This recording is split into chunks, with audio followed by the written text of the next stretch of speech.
ವಾರ್ತೆಯ ಮುಖ್ಯಾಂಶಗಳು. ಆತ್ಮಹತ್ಯೆ ಮಾಡಿಕೊಳ್ಳುವುದಾಗಿ ಪತ್ರ ಬರೆದಿಟ್ಟು ದಂಪತಿ ನಾಪತ್ತೆ. ವಿಡಿಐಟಿ ಮಹಾವಿದ್ಯಾಲಯದಲ್ಲಿ ಅಟಲ್ ಕಾರ್ಯಾಗಾರ ಸಂಪನ್ನ. ನವೆಂಬರ್ 30ರಂದು ಕಾರವಾರದಲ್ಲಿ ಬ್ಯಾಂಕ್ ನೌಕರರ ಸಮ್ಮೇಳನ. ರಾಜ್ಯದಲ್ಲಿ 40,000 ಸರ್ಕಾರಿ ಶಾಲೆ ಮುಚ್ಚುವ ಭೀತಿ. AIDSOನಿಂದ ಕರಾಳ ಪಟ್ಟಿ ಬಿಡುಗಡೆ. ಉತ್ತರ ಕನ್ನಡದಲ್ಲಿ 1655 ಶಾಲೆಗಳ ವಿಲೀನಕ್ಕೆ ಸಿದ್ಧತೆ. ನವೆಂಬರ್ 28ರಂದು ಶುಕ್ರವಾರ ನಗರದ ವಿಶ್ವದರ್ಶನ ಸಮೂಹ ಶಿಕ್ಷಣ ಸಂಸ್ಥೆಯ ವಿಶ್ವದರ್ಶನ ಸಂಭ್ರಮ ಕಾರ್ಯಕ್ರಮ. ಚಂದನ ಆಂಗ್ಲ ಮಾಧ್ಯಮ ಶಾಲೆಯ ವಾರ್ಷಿಕ ಕ್ರೀಡಾಕೂಟ. ಸಂಹಿತಾ ಮ್ಯೂಸಿಕ್ ಫೋರಂನಿಂದ ನಡೆದ ಸಂಗೀತ ಸಮ್ಮೇಳನದಲ್ಲಿ ಅನಂತ್ ಹೆಗಡೆ ವಾಜ್ಕಾರ್ ತಬಲ ವಾದನ ಮೂಡಿಬಂತು. TRC ನಿರ್ದೇಶಕ ಈರಾಗೌಡ ನಿಧನ. ಹಾನಗಲ್ನಲ್ಲಿ ಶಾಸಕ ಶ್ರೀನಿವಾಸ್ ಮಾನೆ ತಾಲೂಕು ಪಂಚಾಯತ್ ಇಒ ಪರಶುರಾಮ್ ಪೂಜಾರ್ ಅವರೊಂದಿಗೆ ಸಭೆ ನಡೆಸಿದರು. ವರ್ಷಗಳಿಂದ ಅರಣ್ಯ ಇಲಾಖೆಯಲ್ಲಿ ಸೇವೆ ಸಲ್ಲಿಸುತ್ತಿದ್ದ ಗುತ್ತಿಗೆ ನೌಕರರೊಬ್ಬರು ಇಲಾಖೆಯ ಉನ್ನತಾಧಿಕಾರಿಗಳ ಕಿರುಕುಳದಿಂದ ಬೇಸತ್ತು ಪತ್ನಿಯೊಂದಿಗೆ ಸಾಮೂಹಿಕ ಆತ್ಮಹತ್ಯೆ ಮಾಡಿಕೊಳ್ಳಲು ನಿರ್ಧರಿಸಿರುವ ಆಘಾತಕಾರಿ ಘಟನೆ ಬೆಳಕಿಗೆ ಬಂದಿದೆ.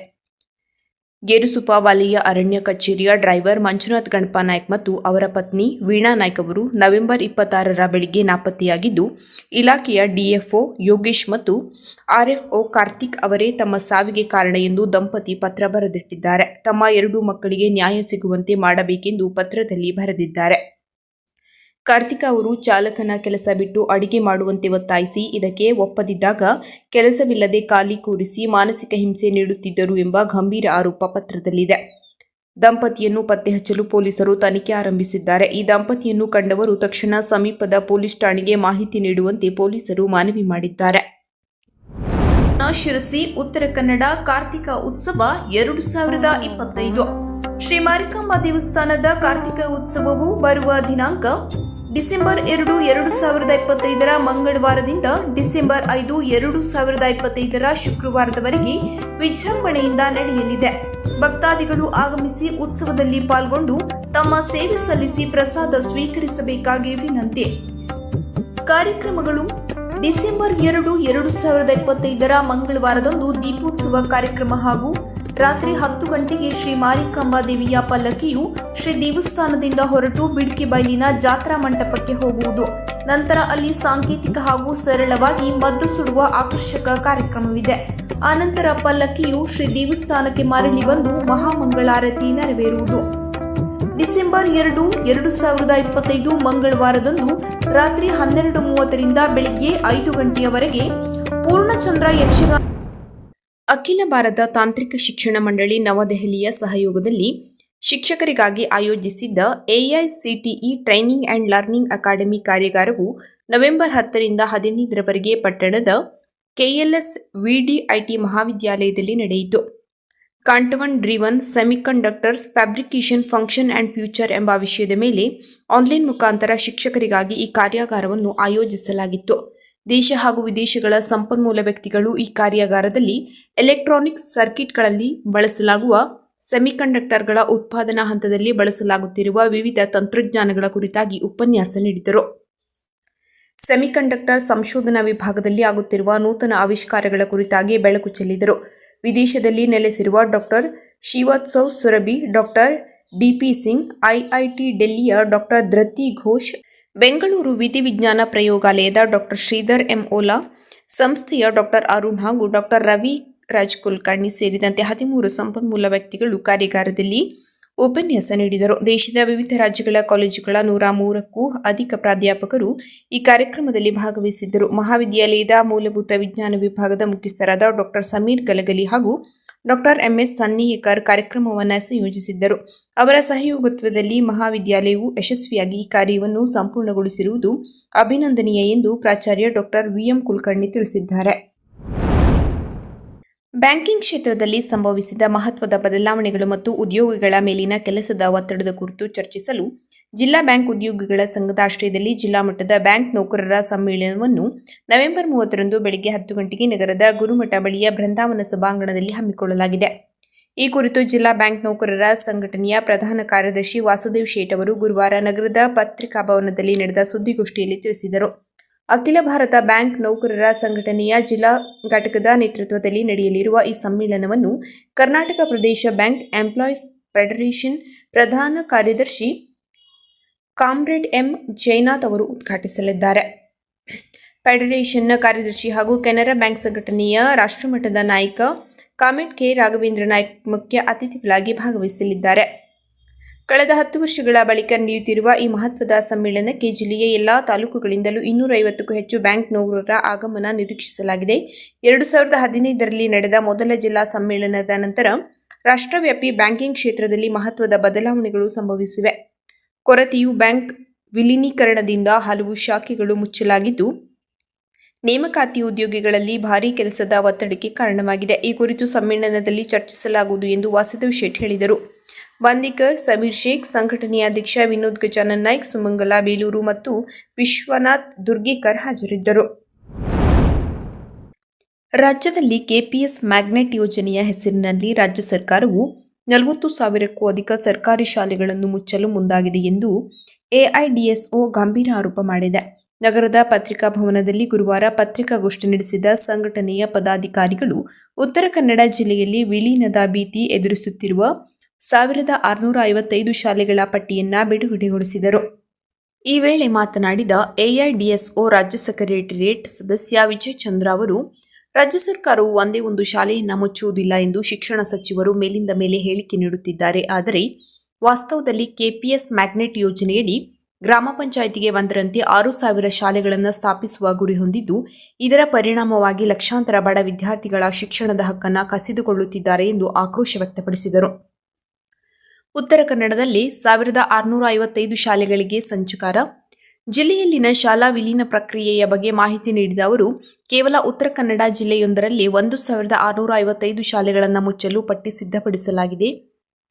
ಉದಾಹರಣೆಗೆ ಕಾರವಾರದ ಅರ್ಗಾ ಹಿರಿಯ ಪ್ರಾಥಮಿಕ ಶಾಲೆ, ಈಡೂರು ಕಿರಿಯ ಪ್ರಾಥಮಿಕ ಶಾಲೆ ಹಾಗೂ ಚಂಡಿಯ ನಂಬರ್ 1 ಶಾಲೆಗಳನ್ನು ಚಂಡಿಯ ನಂಬರ್ 2 ಶಾಲೆಗೆ ವಿಲೀನಗೊಳಿಸಲಾಗುತ್ತಿದೆ. ಹಾಗೆಯೇ ಕುಂಬಾರಕೇರಿ ಶಾಲೆಗೆ ಅಂಗಡಿಬೈಲ್ ಶಾಲೆಯನ್ನು ವಿಲೀನಗೊಳಿಸಲಾಗುತ್ತಿದೆ. ಸರ್ಕಾರಿ ಶಾಲೆಗಳನ್ನು ಕೊಲ್ಲುವ ಕೆಪಿಎಸ್ದ ಮ್ಯಾಗ್ನೆಟ್ ಯೋಜನೆಗೆ ಧಿಕ್ಕಾರ. ಸಮುದಾಯ ಮತ್ತು ಹಳ್ಳಿಗಳ ನಡುವಿನ ಶಾಲೆಗಳು ಈ ಊರು ದಾಟಿ ದೂರದ ಊರಿಗೆ ಹೋಗುವಂತಾಗಿದೆ ಎಂದು ಕಳವಳ ವ್ಯಕ್ತಪಡಿಸಿದರು. ರಾಮನಗರ ಜಿಲ್ಲೆಯ ಚನ್ನಪಟ್ಟಣ ತಾಲೂಕಿನ ಹೊಂಗನೂರು ಶಾಲೆಯನ್ನು ಪೈಲಟ್ ಪ್ರಾಜೆಕ್ಟ್ ಆಗಿ ತೆಗೆದುಕೊಂಡಿರುವ ಸರ್ಕಾರ ಅದರ 6 ಕಿಲೋಮೀಟರ್ ವ್ಯಾಪ್ತಿಯಲ್ಲಿರುವ ಮತ್ತು ಉತ್ತಮ ವಿದ್ಯಾರ್ಥಿ ಸಂಖ್ಯೆಯಲ್ಲಿರುವ ಸುಮಾರು 6ರಿಂದ 7 ಶಾಲೆಗಳನ್ನು ಹೊಂಗನೂರು ಕೆಪಿಎಸ್ ಶಾಲೆಗೆ ವಿಲೀನಗೊಳಿಸಲು ಅಕ್ಟೋಬರ್ 23ರಂದು ಆದೇಶ ಹೊರಡಿಸಿದೆ. ಇದೇ ಮಾದರಿಯನ್ನು ರಾಜ್ಯಾದ್ಯಂತ ವಿಸ್ತರಿಸಲು ಸರ್ಕಾರ ಹುನ್ನಾರ ನಡೆಸಿದೆ ಎಂದು ಅವರು ದೂರಿದರು. ಕಾಲೇಜುಗಳಿಗೂ ಕುತ್ತು. ಕೇವಲ ಶಾಲೆಗಳಲ್ಲದೆ ಪದವಿ ಪೂರ್ವ ಕಾಲೇಜುಗಳ ಉಪನ್ಯಾಸಕರು, ಪ್ರೌಢಶಾಲಾ ವಿದ್ಯಾರ್ಥಿಗಳಿಗೆ ಪಾಠ ಮಾಡುವಂತೆ ಸೇವಾ ನಿಯಮ ತಿದ್ದುಪಡಿ ತರಲಾಗುತ್ತಿದೆ. ಇದರಿಂದ ಸಾವಿರಾರು ಸರ್ಕಾರಿ ಪಿಯು ಕಾಲೇಜುಗಳು ಕೂಡ ಮುಚ್ಚುವ ಹಂತ ತಲುಪಿದೆ. ಅಲ್ಲದೆ ವಿಲೀನದ ನೆಪದಲ್ಲಿ ಖಾಲಿಯಾಗುವ ಶಾಲಾ ಕಟ್ಟಡಗಳನ್ನು ಸ್ವಸಹಾಯ ಸಂಘಗಳಿಗೆ ನೀಡಲು ಸಚಿವರು ಹೇಳಿಕೆ ನೀಡಿರುವುದು ಸರ್ಕಾರದ ನಿಜವಾದ ಉದ್ದೇಶವನ್ನು ಬಯಲು ಮಾಡಿದೆ ಎಂದು ಅವರು ಆರೋಪಿಸಿದರು. ಶಿಕ್ಷಣಕ್ಕಾಗಿ ದುಡಿದ ಮಹಾನ್ ನಾಯಕರ ಆಶಯಗಳಿಗೆ ವಿರುದ್ಧವಾಗಿ ನಡೆದುಕೊಳ್ಳುತ್ತಿರುವ ಸರ್ಕಾರದ ಕ್ರಮವನ್ನು ಖಂಡಿಸಿ ಶಾಲೆಗಳನ್ನು ಉಳಿಸಿಕೊಳ್ಳಲು ಪಾಲಕರು, ವಿದ್ಯಾರ್ಥಿಗಳು ಮತ್ತು ಸಾರ್ವಜನಿಕರು ಬೃಹತ್ ಹೋರಾಟಕ್ಕೆ ಕರೆ ನೀಡಿದ್ದು ಮುಂದಾಗಬೇಕೆಂದು ಎಐಡಿಎಸ್ಒ ತಿಳಿಸಿದ್ದಾರೆ. ಪತ್ರಿಕಾಗೋಷ್ಠಿಯಲ್ಲಿ ಎಐಡಿಎಸ್ಒ ಉತ್ತರ ಕನ್ನಡ ಜಿಲ್ಲಾ ಸಂಚಾಲಕರಾದ ಶಶಿಕಲಾ ಮೇಟಿ ಹಾಜರಿದ್ದರು.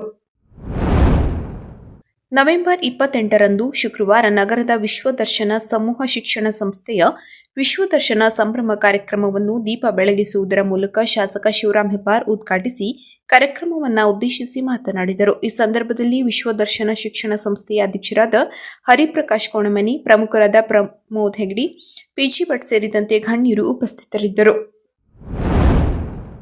ನವೆಂಬರ್ 28 ಮತ್ತು 29ರಂದು 2 ದಿನಗಳ ಕಾಲ ನಡೆಯಲಿರುವ ಮಿಯಾರ್ಸ್ ಚಂದನ ಆಂಗ್ಲ ಮಾಧ್ಯಮ ಶಾಲೆಯ 1ರಿಂದ 10ನೇ ತರಗತಿಯವರೆಗಿನ ವಾರ್ಷಿಕ ಕ್ರೀಡಾಕೂಟದ ಉದ್ಘಾಟನಾ ಸಮಾರಂಭ ಶುಕ್ರವಾರ ಚಂದನ ಆಂಗ್ಲ ಮಾಧ್ಯಮ ಶಾಲೆಯ ಮೈದಾನದಲ್ಲಿ ನಡೆಯಿತು. ನೀಲಿ, ಹಸಿರು, ಕೆಂಪು ಮತ್ತು ಹಳದಿ ಬಣ್ಣದಲ್ಲಿ ವಿದ್ಯಾರ್ಥಿಗಳನ್ನು 4 ತಂಡಗಳನ್ನಾಗಿ ವಿಂಗಡಿಸಲಾಗಿತ್ತು. ತಂಡಗಳು ಬ್ಯಾಂಡ್ಸೆಟ್ನೊಂದಿಗೆ ಆಕರ್ಷಕ ಪಥಸಂಚಲನದ ಮೂಲಕ ಕ್ರೀಡಾಂಗಣಕ್ಕೆ ಆಗಮಿಸಿದರು. ಮಿಯಾರ್ಡ್ ಸಂಸ್ಥೆಯ ಅಧ್ಯಕ್ಷರಾದ ಶ್ರೀ ಎಸ್.ಆರ್. ಹೆಗಡೆ ಅವರು ಕ್ರೀಡಾ ಧ್ವಜಾರೋಹಣ ನೆರವೇರಿಸಿ ವಿದ್ಯಾರ್ಥಿಗಳಿಗೆ ಗೆಲುವು ಸೋಲು ಲೆಕ್ಕಿಸದೆ ಕ್ರೀಡಾ ಮನೋಭಾವದಿಂದ ಆಟವಾಡಿ ಎಂದರು. ಶಾಲಾ ಆಡಳಿತಾಧಿಕಾರಿಗಳಾದ ಶ್ರೀಮತಿ ವಿದ್ಯಾ ನಾಯ್ಕ್ ಕ್ರೀಡಾ ಪ್ರತಿಜ್ಞೆ ಬೋಧಿಸಿದರು. ನಂತರ ಕ್ರೀಡಾಕೂಟಕ್ಕೆ ಶುಭ ಕೋರಿ ಪ್ರತಿ ವರ್ಷವೂ ನಮ್ಮ ಶಾಲೆಯ ವಿದ್ಯಾರ್ಥಿಗಳು ರಾಜ್ಯ, ದೇಶ ಮಟ್ಟದ ಸ್ಪರ್ಧೆಗಳಲ್ಲಿ ಭಾಗವಹಿಸುವಂತೆ ಅಭ್ಯಾಸ ಮಾಡಿ ಎಂದರು. ಈ ವರ್ಷದಲ್ಲಿ ರಾಜ್ಯ ಮಟ್ಟದಲ್ಲಿ ವಿಜೇತರಾದ ಶಾಲಾ ವಿದ್ಯಾರ್ಥಿಗಳಾದ ಯಶಸ್ ಮರಾಠಿ, ಕಿಶನ್ ಗೌಡಿ, ಸಾಧನಾ ಗೌಡ, ನಿಶಾಂತ್ ಹೆಗಡೆ, ಭೂಮಿಕಾ ಹೆಗಡೆ, ದೀಕ್ಷಾ ಹೆಗಡೆ, ದೀಪಿಕಾ ಹೆಗಡೆ ಇವರುಗಳು ಕ್ರೀಡಾ ಜ್ಯೋತಿಯೊಂದಿಗೆ ಆಗಮಿಸಿ ಅತಿಥಿಗಳಿಗೆ ಹಸ್ತಾಂತರಿಸಿದರು. ನವೆಂಬರ್ 28ರಂದು ವೈಯಕ್ತಿಕ ಆಟಗಳು ನಡೆದರೆ ಮತ್ತು ನವೆಂಬರ್ 29ರಂದು ಗುಂಪು ಆಟಗಳು ನಡೆಯಲಿವೆ. ಈ ಸಂದರ್ಭದಲ್ಲಿ ಮುಖ್ಯೋಪಾಧ್ಯಾಯರು, ಶಿಕ್ಷಕರು ಉಪಸ್ಥಿತರಿದ್ದರು. ಶಿರಸಿ ನಗರದ ಸಂಹಿತಾ ಮ್ಯೂಸಿಕ್ ಫೋರಂ 16ನೇ ವಾರ್ಷಿಕ ಸಂಗೀತ ಸಮ್ಮೇಳನ ಸಂಸ್ಥೆಯ ವಿದ್ಯಾರ್ಥಿಗಳ ಹಾಗೂ ಅತಿಥಿ ಕಲಾವಿದರ ಕಾರ್ಯಕ್ರಮಗಳೊಂದಿಗೆ ವಿಶೇಷವಾಗಿ ನಡೆಯಿತು. ಕನ್ನಡ ಮತ್ತು ಸಂಸ್ಕೃತಿ ಇಲಾಖೆ ಸಹಯೋಗದಲ್ಲಿ ನಡೆದ ಕಾರ್ಯಕ್ರಮದಲ್ಲಿ ವಿದ್ಯಾರ್ಥಿಗಳಿಂದ ಗಾಯನ ವಾದನಗಳ ಪ್ರತಿಭಾ ಪ್ರದರ್ಶನ ಜರುಗಿತು. ಪ್ರಾಧ್ಯಾಪಕಿ ಕಾವ್ಯಶ್ರೀ ಅನಂತ್ ಹೆಗಡೆ ತಮ್ಮ ಗಾಯನದಲ್ಲಿ ರಾಗ ಬೈರಾಗಿ ಹಾಗೂ ಭಕ್ತಿ ರಚನೆ ಭಾವಪೂರ್ವಕವಾಗಿ ಪ್ರಸ್ತುತಪಡಿಸಿದರು. ಅನಂತ್ ಹೆಗಡೆ ತಬಲಾ, ಪ್ರಜ್ವಲ್ ಹೆಗಡೆ ಹಾರ್ಮೋನಿಯಂನಲ್ಲಿ ಸಹಕರಿಸಿದರು. ಸಭಾ ಕಾರ್ಯಕ್ರಮದಲ್ಲಿ ಮಲೆನಾಡು ಶಿಕ್ಷಣ ಹಾಗೂ ಗ್ರಾಮೀಣಾಭಿವೃದ್ಧಿ ಸಂಸ್ಥೆ ಕಾರ್ಯದರ್ಶಿ ಎಲ್.ಎಂ. ಹೆಗಡೆ ಗೋಳಿಕೊಪ್ಪ ಮಾತನಾಡಿ, ಇತ್ತೀಚಿನ ದಿನಗಳಲ್ಲಿ ಮಕ್ಕಳು ಸಂಸ್ಕೃತಿ ಸಂಪ್ರದಾಯಗಳಿಂದ ದೂರ ಸರಿಯುತ್ತಿದ್ದು, ಅಪಾಯಕಾರಿ ಜಂಕ್ ಫುಡ್ ಹಾಗೂ ಮೊಬೈಲ್ನತ್ತ ಅತಿಯಾಗಿ ಆಕರ್ಷಿತರಾಗುತ್ತಿದ್ದು, ಈ ಕುರಿತು ಹೆಚ್ಚಿನ ಜಾಗೃತಿ ಅವಶ್ಯ ಎಂದರು. ವೈದ್ಯ ಡಾಕ್ಟರ್ ಯುವರಾಜ್, ಡಾಕ್ಟರ್ ಮಂಜುಳಾ, ಸಂಸ್ಥಾಪಕ ಪ್ರಾಚಾರ್ಯ ಅನಂತ್ ಹೆಗಡೆ ವಾಜ್ಗಾರ್, ಪ್ರಾಧ್ಯಾಪಕಿ ಕಾವ್ಯಶ್ರೀ ಹೆಗಡೆ ಪಾಲ್ಗೊಂಡಿದ್ದರು. ಸಂಹಿತಾ ಮ್ಯೂಸಿಕ್ ಫೋರಂ ಅಧ್ಯಕ್ಷ ಸುಬ್ರಾ ಹೆಗಡೆ ಕುಪ್ಪನಮನೆ ಅಧ್ಯಕ್ಷತೆ ವಹಿಸಿದ್ದರು. ವಿಭಿನ್ನ ಕಾರ್ಯಕ್ರಮ. ತಬಲಾ ಮಾಂತ್ರಿಕ ಉಸ್ತಾದ್ ಜಾಕಿರ್ ಹುಸೇನ್ ಸ್ಮರಣೆಯಲ್ಲಿ ಅನಂತ್ ಹೆಗಡೆ ವಾಜ್ಗಾರ್ ನಿರ್ದೇಶಿಸಿದ ಅನುನಾದ ಶಾಸ್ತ್ರೀಯ ಗೀತವಾದ್ಯ ಸಂಯೋಜನೆ ಕೇಳುಗರಿಗೆ ಮುದ ನೀಡಿತು. ಸಂತೂರ್ನಲ್ಲಿ ದಯಾನಂದ್ ಹೆಗಡೆ ಕೋವೇಸರ, ಸಿತಾರದಲ್ಲಿ ಪ್ರಜ್ವಲ್ ಹೆಗಡೆ ತಟ್ಟಿಸರ, ಗಾಯನದಲ್ಲಿ ಕಾವ್ಯಶ್ರೀ ಅನಂತ್ ಹೆಗಡೆ ವಾಜ್ಗಾರ್, ನಿಧಿ ಅಡಿಗ ಅಕ್ಯಾಲೂರು, ತೇಜಸ್ವಿನಿ ಭಟ್ ಹೊಸತೋಟ, ತಬಲಾದಲ್ಲಿ ವಿವೇಕ್ ಹೆಗಡೆ, ಶ್ರೀಧರ್ ಹೆಗಡೆ, ಪನ್ನಗ ಹೆಗಡೆ ಪಾಲ್ಗೊಂಡಿದ್ದರು. ಆಮಂತ್ರಿತ ಕಲಾವಿದೆ ವಸುಧಾ ಶರ್ಮಾ ಸಾಗರ ತಮ್ಮ ಗಾಯನದಲ್ಲಿ ರಾಗಪೂರಿಯ ಕಲ್ಯಾಣ ಹಾಗೂ ಭಜನ್ ಪ್ರಸ್ತುತಪಡಿಸಿದರು. ಗಣೇಶ್ ಗುಲ್ಕಂಡ್ ತಬಲಾ ಹಾಗೂ ಸಂವತ್ಸರ ಹಾರ್ಮೋನಿಯಂನಲ್ಲಿ ಸಹಕರಿಸಿದರು. ಸಂಸ್ಥೆಯ ಪ್ರಾಚಾರ್ಯ ಅನಂತ್ ಹೆಗಡೆ ವಾಜ್ಗಾರ್ ಅವರ ತಬಲಾ ವಾದನದಲ್ಲಿ ಜಪ್ ತಾಲ ಅದ್ಭುತವಾಗಿ ಮೂಡಿಬಂತು. ರಶ್ಮಿ ಹೆಗಡೆ ಹಾಗೂ ಗಣೇಶ್ ಬಿಳೇಕಲ್ ನಿರೂಪಿಸಿದರು. ಗಜಾನನ ಹೆಗಡೆ ಪ್ರಾಸ್ತಾವಿಕವಾಗಿ ಮಾತನಾಡಿದರು.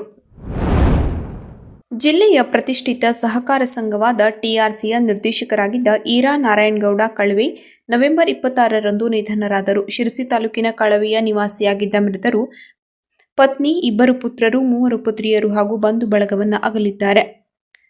ಸಂತಾಪ. ಟಿಆರ್ಸಿ ಅಧ್ಯಕ್ಷರಾದ ರಾಮಕೃಷ್ಣ ಶ್ರೀಪಾದ್ ಹೆಗಡೆ ಕಡವೆ ಅವರು ಈರಾಗೌಡ ಕಳವೆ ಅವರ ನಿಧನಕ್ಕೆ ತೀವ್ರ ಸಂತಾಪ ಸೂಚಿಸಿದ್ದು, ಸರಳ ವ್ಯಕ್ತಿತ್ವ ಹೊಂದಿದ್ದ ಅವರು ತಮ್ಮ ಸಂಘದಲ್ಲಿ ಸನ್ 2013-14ರಿಂದ ನಿರ್ದೇಶಕರಾಗಿ ಪ್ರಾಮಾಣಿಕವಾಗಿ ಸೇವೆ ಸಲ್ಲಿಸಿದ್ದರು. ಅವರು ಸಂಘ ಹಾಗೂ ಸಂಘದ ಸದಸ್ಯರ ಕುರಿತು ಅಪಾರ ಕಾಳಜಿಯುಳ್ಳವರಾಗಿದ್ದರು. ಸಂಘದ ಅಭಿವೃದ್ಧಿಯಲ್ಲಿ ಅವರ ಕೊಡುಗೆ ಅಪಾರವಾಗಿದ್ದರೆ ಎಂದು ಸ್ಮರಿಸಿ ಸಂತಾಪ ಸೂಚಿಸಿದ್ದಾರೆ. ಶ್ರದ್ಧಾಂಜಲಿ ಸಭೆ. ಈರಾಗೌಡ ಅವರ ನಿಧನದ ಹಿನ್ನೆಲೆಯಲ್ಲಿ ನವೆಂಬರ್ 26ರಂದು ಬೆಳಿಗ್ಗೆ ಟಿಆರ್ಸಿ ನಿರ್ದೇಶಕರು ಹಾಗೂ ಸಿಬ್ಬಂದಿಗಳು ಮತ್ತು ಟಿಆರ್ಸಿ ಸದಸ್ಯರು ಶ್ರದ್ಧಾಂಜಲಿ ಸಭೆ ಸೇರಿ ಮೌನಾಚರಣೆ ನಡೆಸಿ ಮೃತರಿಗೆ ಶ್ರದ್ಧಾಂಜಲಿ ಸಲ್ಲಿಸಿದರು. ಹಾನಗಲ್ ತಾಲೂಕಿನ ವಿವಿಧ ಗ್ರಾಮ ಪಂಚಾಯಿತಿಗಳಿಂದ ಸ್ವೀಕೃತವಾದ ಅಭಿವೃದ್ಧಿ ಕಾಮಗಾರಿಗಳ ಕ್ರಿಯಾ ಯೋಜನೆಯನ್ನು ವಿಳಂಬಕ್ಕೆ ಆಸ್ಪದವಿಲ್ಲದೆ ಅನುಮೋದಿಸಲು ಕ್ರಮ ವಹಿಸುವಂತೆ ತಾಲೂಕು ಪಂಚಾಯಿತಿ ಇಒ ಪರಶುರಾಮ್ ಪೂಜಾರ್ ಅವರಿಗೆ ಶಾಸಕ ಶ್ರೀನಿವಾಸ್ ಮಾನೆ ಸೂಚಿಸಿದರು. ಇಲ್ಲಿ ತಾಲೂಕು ಪಂಚಾಯಿತಿ ಇಒ ಮತ್ತು ಇತರ ಅಧಿಕಾರಿಗಳೊಂದಿಗೆ ಸಭೆ ನಡೆಸಿದ ಅವರು, ಈ ಸ್ವತ್ತು ಪೂರ್ಣ ಗ್ರಾಮಗಳ ಆಂದೋಲನ ಪರಿಣಾಮಕಾರಿಯಾಗಿ ಅನುಷ್ಠಾನಗೊಳಿಸಬೇಕು. ಹಂತ ಹಂತವಾಗಿ ತಾಲೂಕಿನ ಪ್ರತಿಯೊಂದು ಗ್ರಾಮಗಳಲ್ಲಿ ಸಹ ಈ ಆಂದೋಲನ ವಿಸ್ತರಿಸಿ ಕಾರ್ಯರೂಪಕ್ಕೆ ತರಬೇಕು. ಕೆಲ ಗ್ರಾಮಗಳಲ್ಲಿ ಗ್ರಾಮಠಾಣ ರಸ್ತೆ, ನಿವೇಶನ ರಸ್ತೆಗಳು ಒತ್ತುವರಿಗೆ ಒಳಗಾಗಿರುವ ಬಗ್ಗೆ ಸಾಕಷ್ಟು ದೂರು ಕೇಳಿಬರುತ್ತಿದೆ. ಜನಸಾಮಾನ್ಯರಿಗೆ ತೊಂದರೆ ಉಂಟಾಗದಂತೆ ಒತ್ತುವರಿ ತೆರವಿಗೆ ಕ್ರಮ ಕೈಗೊಳ್ಳುವಂತೆ ಸೂಚಿಸಿದರು. ತಾಲೂಕಿನಲ್ಲಿ ಕೆಲ ಸಂಜೀವಿನಿ ಒಕ್ಕೂಟಗಳು ಸರಿಯಾಗಿ ಕೆಲಸ ಮಾಡುತ್ತಿಲ್ಲ. ಈ ಬಗ್ಗೆ ಕ್ರಮ ವಹಿಸಬೇಕು. ಬೀದಿ ದೀಪ, ಸ್ವಿಚ್ ಲೈನ್ ಅಳವಡಿಕೆ ಸಂಬಂಧಿಸಿದಂತೆ ಶೇಕಡಾ 50ರಷ್ಟು ಯೋಜನಾ ವೆಚ್ಚವನ್ನು ಭರಿಸಲು ಹೆಸ್ಕಾಂ ಅಧಿಕಾರಿಗಳನ್ನು ಒಪ್ಪಿಸಲಾಗಿದ್ದು, ಉಳಿದ ವೆಚ್ಚವನ್ನು ಸಂಬಂಧಿಸಿದ ಗ್ರಾಮ ಪಂಚಾಯತ್ಗಳಿಂದ ಭರಿಸಿ ಬೀದಿ ದೀಪ, ಸ್ವಿಚ್ ಲೈನ್ ಅಳವಡಿಸಿ ಈ ಸಮಸ್ಯೆಗೆ ಶಾಶ್ವತ ಪರಿಹಾರ ಕಂಡುಕೊಳ್ಳುವಂತೆ ಸೂಚಿಸಿದ ಶಾಸಕ ಮಾನೆ, ತಾಲೂಕು ಯೋಜನಾ ಮತ್ತು ಉಸ್ತುವಾರಿ ಸಮಿತಿಯ ವಿವಿಧ ಕಾರ್ಯಕ್ರಮಗಳ ಬಗ್ಗೆ ಚರ್ಚಿಸಿದರು. ಯೋಜನಾಧಿಕಾರಿ ಚಂದ್ರಶೇಖರ್ ಸೋಡಂಬಿ ಹಾಜರಿದ್ದರು.